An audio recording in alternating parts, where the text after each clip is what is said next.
Teve um episódio aí na nossa vida aí que 4 dos meus irmãos, eu mais 3, estavam presos, estavam privados. Todo mundo preso. Minha irmã na fundação, 2 irmãos meus presos e eu também. Então, foi assim mais ou menos a infância.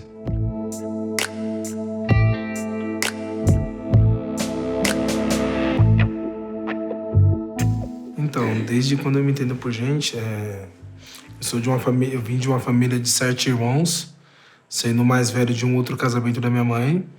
E onde eu morava era eu, meu pai, minha mãe e mais 5 irmãos. A gente sempre morou na comunidade, a gente morava num cortiço, numa invasão, que meu avô tomou conta por muitos anos. E a gente morou a vida toda lá, tal, até os 15 anos, mais ou menos. A gente gostava de brincar na rua, mal ia pra escola.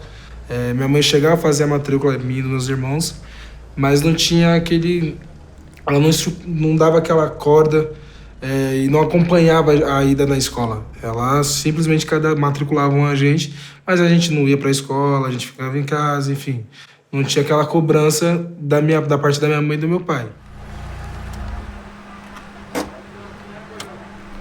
A fase que eu enxergo meu pai é que ele vacilou pra caramba, que ele bebia pra caramba, eu vi ele na porta do bar, tal, isso e aquilo, e só desgraça. Mas o meu irmão mais velho, por ser mais velho, como eu falei, ele tem alguns registros que ele fala, nossa, o pai era da hora.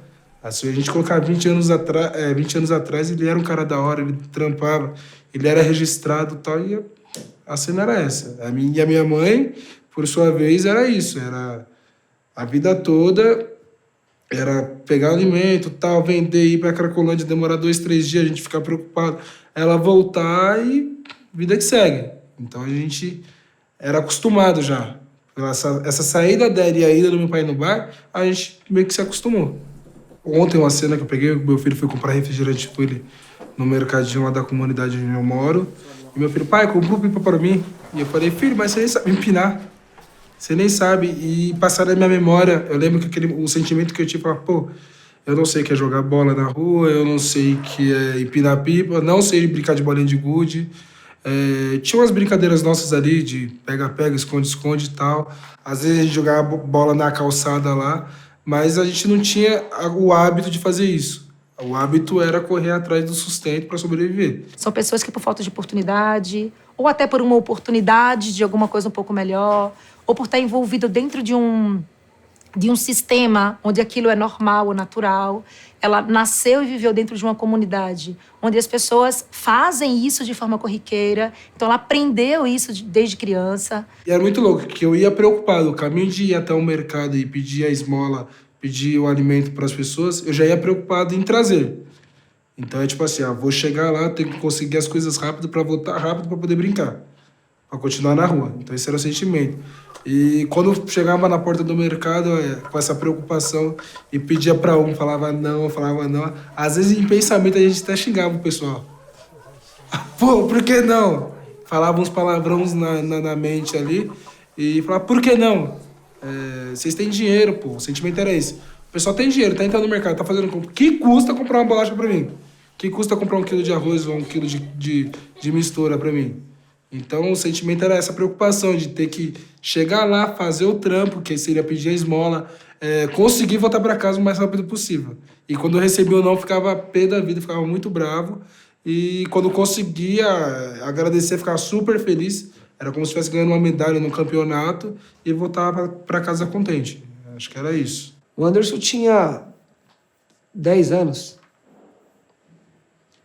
Se eu não me engano, o Anderson com 10 anos, nem dentro de casa ele estava mais. Ele já morava na rua. E eu não podia fazer muita coisa. Porque eu fui pai novo com 16 anos. Com 16 anos eu fui morar sozinho. Antes da minha mulher engravidar, eu morava com a minha tia, fui mandado embora da casa dela. E eu tive que trilhar minha vida sozinho desde o começo. Então eu não tinha muito o que fazer. Ou eu parava minha vida e ajudava eles, eu sobrevivia. Porque uma coisa que eu não queria era voltar para cá. Meu sonho era dar uma condição melhor para minha família. Então, meu sonho era ver meu pai sem beber, meu sonho era ver minha mãe sem o uso da química, meu sonho era ver meus irmãos formados, todo mundo rico, esse era o meu sonho na época. Então eu falava assim, não, um dia eu vou ser rico, um dia minha mãe, eu vou comprar a casa, poder comprar a casa para minha mãe, meus irmãos vai tudo trabalhar, tudo vai ter dinheiro, então o sonho era esse. Era meio não, era muito distante da minha realidade.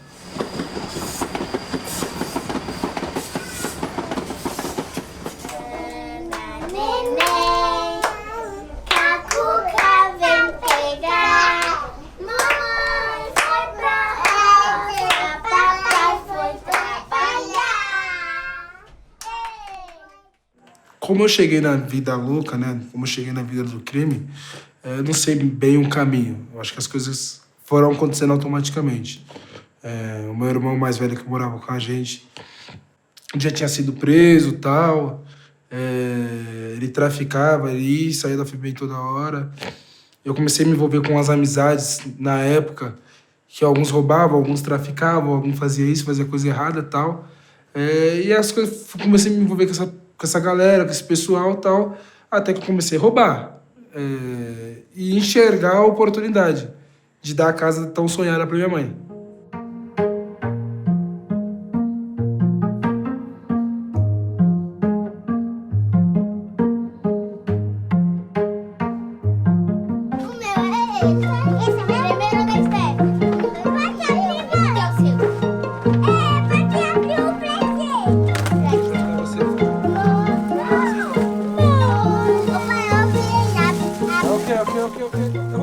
Na minha época, hoje eu acho que acredito que não pode mais. Mas na minha época, entrava cigarro dentro da fundação, tal, entrava algumas regalias, entrava bolacha, chocolate e tal. Então, só o fato de poder fumar cigarro lá dentro já era uma conquista. Já era um peso a menos na caminhada ali dentro. Aí eu fiquei internado por 4 meses e meio, fiquei nessa unidade de internação sanção. Vi que também aquele medo que eu tinha de ser estrupado, de acontecer isso, acontecer aquilo, era tudo mentira, que nada disso acontecia naquela época. E cumpri esses 4 meses e meio e foi isso.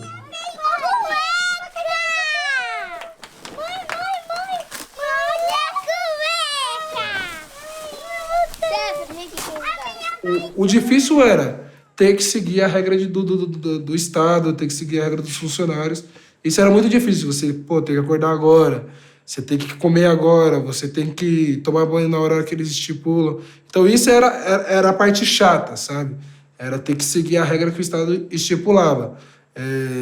Mas eu vi que aquele medo que eu tinha era desnecessário. Então eu saí e falei, não, tranquilo. Se eu for preso de novo, tá tranquilo. Mas a história muda, né? É complicado.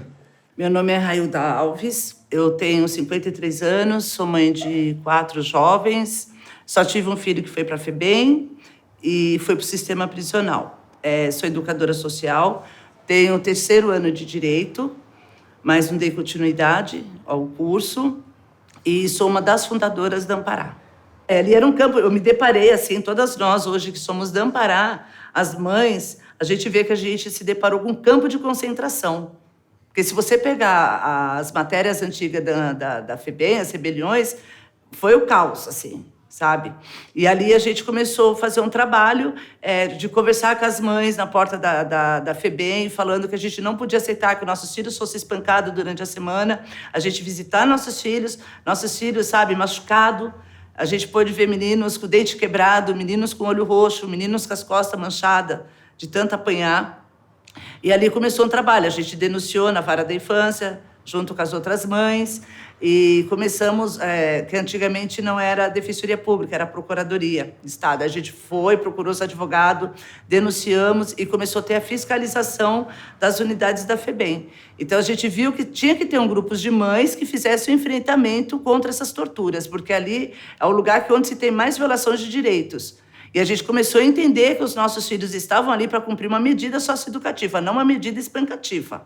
Eu não tinha apanhado na primeira passagem, eu não apanhei na segunda passagem, mas na terceira passagem foi complicado.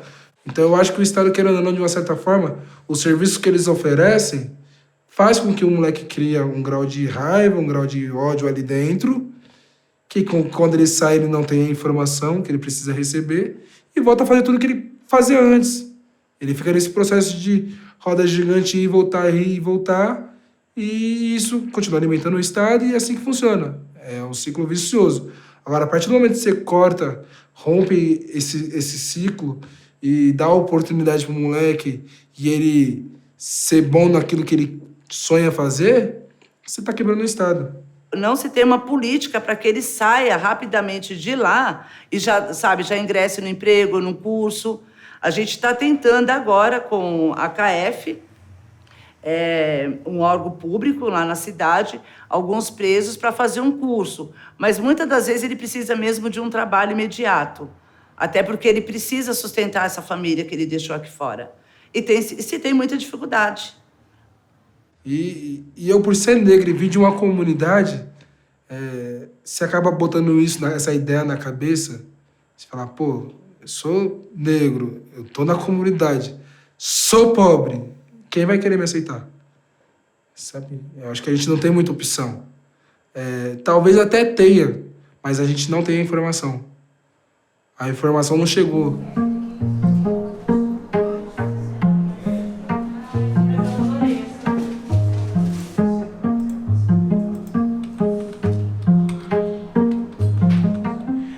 Conseguia olhar nos olhos, ele sempre olhava para baixo, né? Tudo que a gente falava, ele estava olhando para o chão. Mas um menino com um coração muito bom, né? E disposto a aprender, disposto a trabalhar. Eu falo até assim que o Anderson, ele começou com a gente muito novo, assim, 18 anos, mas com uma responsabilidade de um cara muito mais velho, né? Ele já era um menino responsável, né?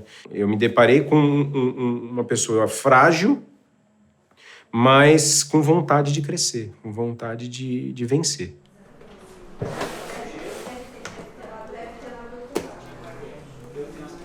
Entrei na empresa, fiquei 2 anos trabalhando como office boy, entregando documento. Recebi a oportunidade de ser promovido, que era a vontade de crescer na empresa, as possibilidades foram acontecendo. Surgiu a oportunidade de eu ser promovido como assistente administrativo internamente. E me perguntaram se eu queria aquilo. Eu falei, não, é isso que eu quero. Mas eu tinha algumas paredes ali me bloqueando para exercer a atividade que estava sendo proposta. Por exemplo, eu nunca havia falado no telefone com cliente. Eu não sabia mexer no computador. Eu via todo mundo mexendo no computador, mas eu não sabia fazer aquilo. Eu tinha vontade de aprender, mas eu não sabia fazer. Então, eu não sabia nem ligar o mouse, sem fio, não sabia digitar direito. Eu acho que o meu português era muito ruim. E eu fui aprendendo. Virei assistente da Rosângela, fui aprendendo.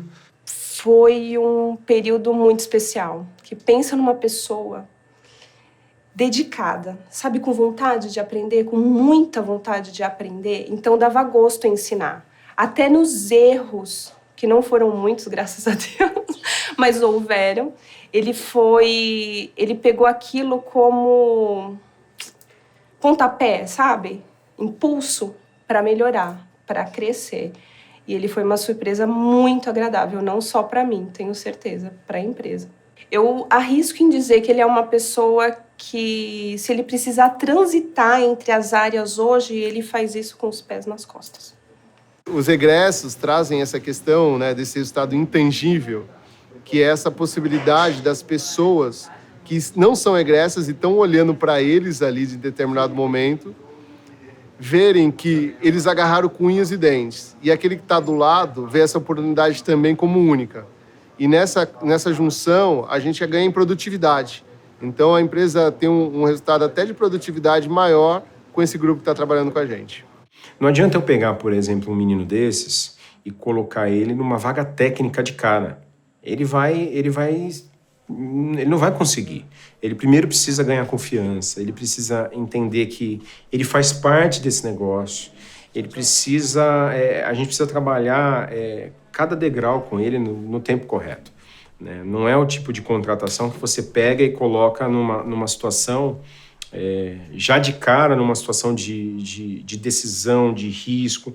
Você tem que começar para que ele tenha segurança. Então, hoje a gente acaba tendo um pouco mais de dificuldade, porque a gente entende que esse tipo de contratação você tem que começar mesmo ali, um office boy, um auxiliar administrativo, com situações mais simples para fazer, para que ele possa o quê? Ganhar corpo, entender que, não, olha, eu consigo fazer, e aí ele vai crescendo. O simples fato de eu ligar para um dos meus irmãos que estão presos hoje, ele falar para mim, ó, hoje eu não posso atender, cara, tô trabalhando. Isso aí para mim é motivo de orgulho.